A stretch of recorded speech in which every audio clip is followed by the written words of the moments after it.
Hello Zero Books readers and viewers. In this video, I'll be continuing the effort to understand the unfolding economic crisis by way of Michael Harris's book on Star Wars. Welcome to the Rebellion. I would never help you in using this as a weapon. Doctor, you must be obedient.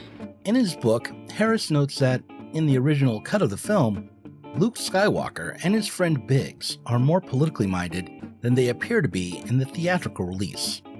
The rebellion is already a part of Luke's life, influencing his opinions and ambitions before he encounters Obi-Wan, for example. In a scene cut from the film, his friend Biggs tries to convince Luke to join the rebellion, even as the Empire is destroying Princess Leia's CR-90 Corellian Tantive 4 starship overhead. Biggs says, "You should have heard some of the stories I've heard, Luke. Some of the outrages I've learned about. The Empire may have been great and beautiful at one time, but the people in charge now, it's rotten, Luke. Rotten." Speaking of rotten, in 2015, when J.J. Abrams' version of Star Wars was released, I felt the same way about it that Biggs did about the Empire. While it was easy to blame the crew at Disney, and maybe Abrams himself for the failure, for the rottenness, that probably isn't fair. The difficulty, I think, is to be found within the context wherein The Force Awakens appeared. If the last decade of American culture has been defined by anything, it has been defined by the coincidence of the appearance of change with the refusal to change, or more succinctly, a refusal to acknowledge and accept failure. The new Star Wars films take place in a universe wherein all that's left of the old empire are some ruins, and simultaneously, it's a universe wherein the Empire remains a powerful intergalactic force. The world of The Force Awakens is one wherein the desert planet Jakku is an impoverished badlands filled with scavengers and criminals, despite the fact that the Jedi Republicans have been in power for 30 years. It is a film wherein the Jedis have supposedly won, and yet they still consider themselves to be part of the resistance.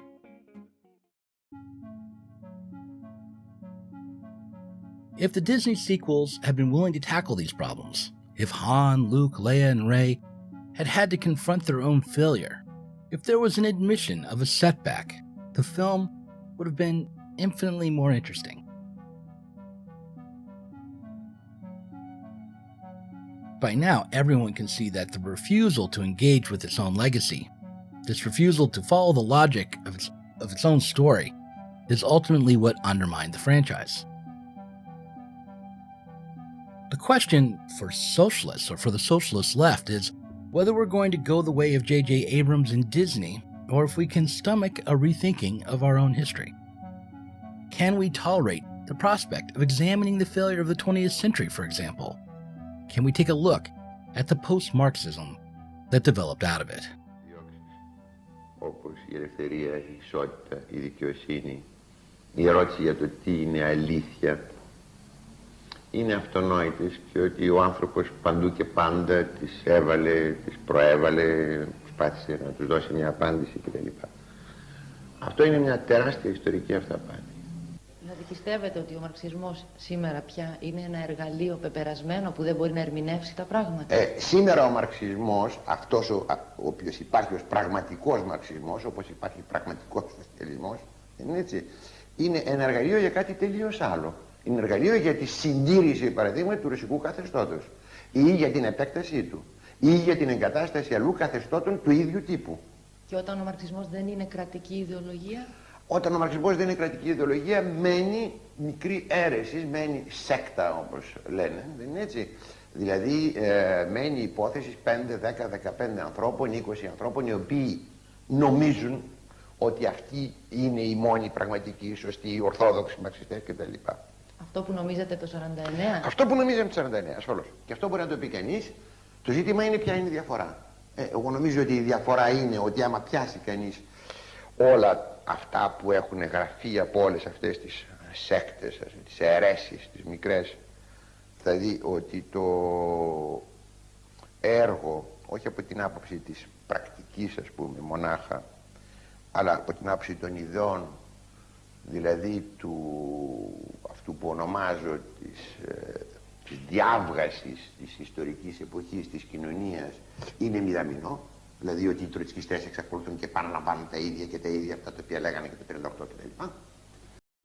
In 1966, the radical Marxist Cornelius Castoriadis became disillusioned after the failure of the Soviet Union. After being an anti-Bolshevik Marxist for decades, Castoriadis ultimately broke with Marx himself. In his pamphlet, The Fate of Marxism, Castoriadis writes that Marx's ideas could not be extricated from the history of Marxism's failures. After all, Marx himself would not accept his own writings as presenting descriptions of capitalism, or as mere theories. According to Marx, the purpose of philosophy was no longer to describe the world, but to change it. So if his writings and the movement that emerged out of them had failed to change things for the better, then both had to be rejected. But I think this is rather a facile argument, and luckily for Castoriadis, it wasn't the only reason he had for rejecting Marx.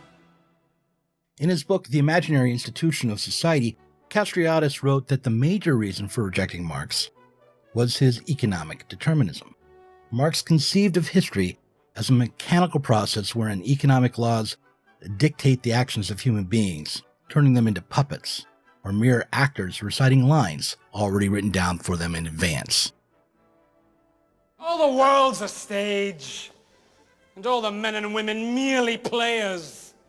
Even the class struggle is determined by material forces, by rules, by the mechanism known as capitalism.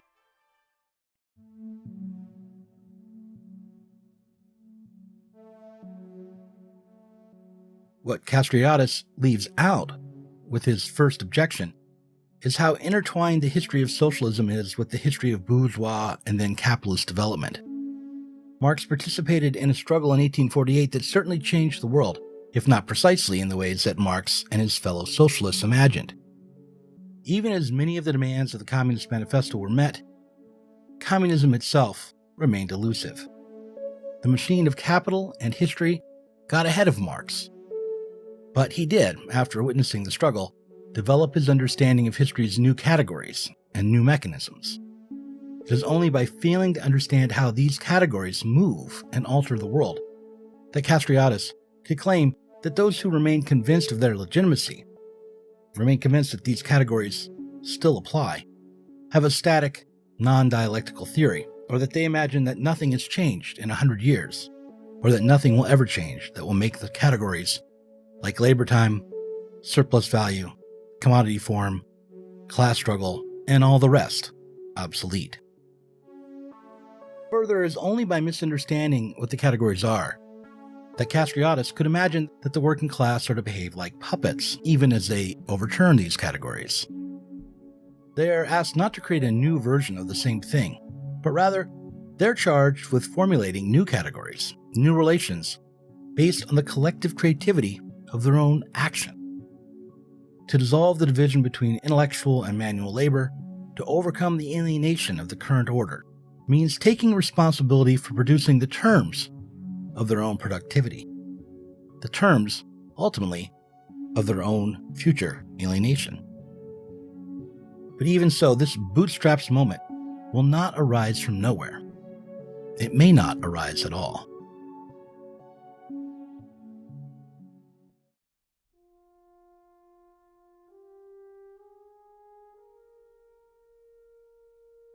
In the Star Wars franchise, the Force is conceived of as having two sides, light and dark, good and evil. Marx's conception of capitalism is likewise one in which the force that dictates the development of society is set up in dualistic oppositions. Capitalism is divided. There are capitalists and proletariat. There is production and exchange.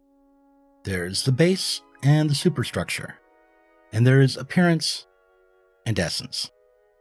But unlike in Star Wars, where the aim of the Jedis was to defeat one side of the Force in the name of the other, the struggle for socialism is a struggle to defeat both sides of the division.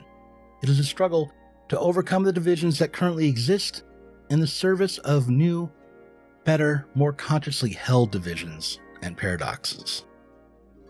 This dialectical approach to change can be found on every level of Marxist thought. For instance, there's a long-standing debate within Marxist circles about just how a revolution could arise. When Lenin and Luxemburg debated the question, it was framed around the issue of spontaneous action arising from the workers, as opposed to planned actions deriving from a central committee. This put Lenin on the side of what would later be called voluntarism, and Luxemburg on the side of determinism. Luxemburg argued that the workers would be driven towards spontaneous revolutionary action by their circumstances, and that they would understand what was to be done more quickly, that they would be more daring than the Social Democratic Central Committee could ever be. Lenin, on the other hand, felt that an educated cadre would have to bring the idea of revolution to the workers. Without a group of young revolutionaries armed with socialist theory and straining towards the workers, there could be no revolution. But I think this conflict can be easily overstated or lead one astray, as those who supported Lenin's conception of a revolutionary vanguard party, for instance Heinrich Grossman, have been accused of determinism and economism both. And he was involved in several several front organisations of the Communist Party, and was arrested in essentially arbitrary ways several times and jailed several times. So Grossman was a member of the Institute. Grossman was by far the best known member of the Institute, particularly after the publication of his best known book, with the law of accumulation and breakdown of the capitalist system being also a theory of crisis. We've talked in general terms about the Frankfurt School. Mm-hmm. I mentioned 2 or 3 of the individuals in my opening remarks, but I think it would be especially interesting to hear just a word from you about who the main individuals were and what they were like, because after all they were your close friends and associates. Well, Horkheimer was the director of the institute. Then are those who are unjustly neglected or forgotten. And especially Hendrik Grossman, the most orthodox of all Marxist economists I have ever met. Still, this question of whether political organizing and the wide acceptance of socialist ideas is absolutely required if we're to hope for an organized effort to transcend the capitalist system, or if it's more likely that the material conditions themselves will create spontaneous revolutionary action that can lead to self-organization and solidarity, no longer seems to me to be merely academic. I've been accused by a few people of wanting the worst outcomes of the pandemic and the economic crisis to actualize, but this isn't the case. I believe bad outcomes are coming regardless. What I wonder is if this time, unlike in 2008, we might be reaching a moment that could be called a revolutionary situation. Observing or speculating about that possibility is not the same as cheerleading for a bad outcome, nor is it even true that the worst outcome will inevitably be revolutionary. Here's a quote from Grossman to consider. Marxists, said Lenin in 1915, know perfectly well that a revolution cannot be made, that revolutions develop from crises and turns in history. To the Marxist, it is indisputable that a revolution is impossible without a revolutionary situation. For a revolution to break out, it is usually insufficient for the lower classes not to want to live in the old way. It is also necessary that the upper classes should be unable to live in the old way. That is, that it becomes objectively impossible for the ruling classes to maintain their domination in an unchanged form. So, supposing we hit the body with a tremendous, whether it's ultraviolet or just very powerful light, and I think you said that hasn't been checked, but you're going to test it. And then I said, supposing you brought the light inside the body, which you can do either through the skin or in some other way. And I think you said you're going to test that too. Sounds interesting.